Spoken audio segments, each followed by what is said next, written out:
Okay, here's where it even gets more crazy, believe it or not. 1960, Frank Sinatra bought and owned this casino. He was told by the Gaming Commission, if you're caught with a mobster member in your casino at any time, we're going to shut it down and revoke your license. So from 1960 to 1963, Frank and Sam had to redesign and rebuild these tunnels to go all underground. I've been here 7 years and I haven't seen all the trapdoors and tunnels. They go everywhere. Now this tunnel you're in right now went from state to state. Back in 1960, you could get away with a lot more going from one state to the other. Now the steps I'm on right now led up to Frank Sinatra's main office. Frank had 2 trapdoors. One trapdoor went into his office. The other trapdoor went to more tunnels on the other side. Those tunnels went to guess where? Marilyn Monroe. Cabins 3, cabin 4, and cabin 5. Do you remember the closet spaces? Each closet had a trap door. So if I'm John F. Kennedy and I want to go visit Marilyn Monroe at 3 in the morning for milk and cookies, I could sneak in there and nobody would know, and I'm sure John did many a nights. Now this went on for 3 years until 1963. Sam Giancana, the mobster, was in the casino area. He was not allowed to be there. He was a mobster, but he was there with a woman by the name of Phyllis McGuire of the...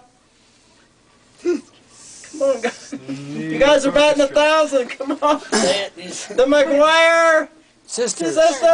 Good job. You got it. The McGuire sisters. They were great singers back in the 60s. Well, Phyllis's manager was here that night, and he did not get along with Sam Giancana. So he had words with him. A fight broke out, and this the night the cops were called in. They raided the place. They came down here and found all these tunnels. They told Frank Sinatra, you are done. They ended up revoking his license, and they said the tunnels you rebuilt will never be used again. They collapsed this tunnel so you could not get through. They boarded up Frank's office so you could not get through. And Marilyn Monroe steps, that used to have a trapdoor there. So if the gangsters wanted to get out quickly, they could run up those stairs through the ski closet and out the front doors they went. I'll show you once we get upstairs. Now once old Blue Eyes lost his license, he left town, and when Frank left town, a lot of businesses in this area closed down because Frank was pretty much North Lake Tahoe. And in the 3 years he owned this place was the most profitable time in its 84-year history. And by the way, we were the first legalized gambling casino in the whole United States. We were #1 before Vegas. It's a lot of history. Now this tunnel you're in right now went all the way to the lake at one time during Prohibition. They would pull their boats up, unload the illegal liquor, and bring it through this tunnel.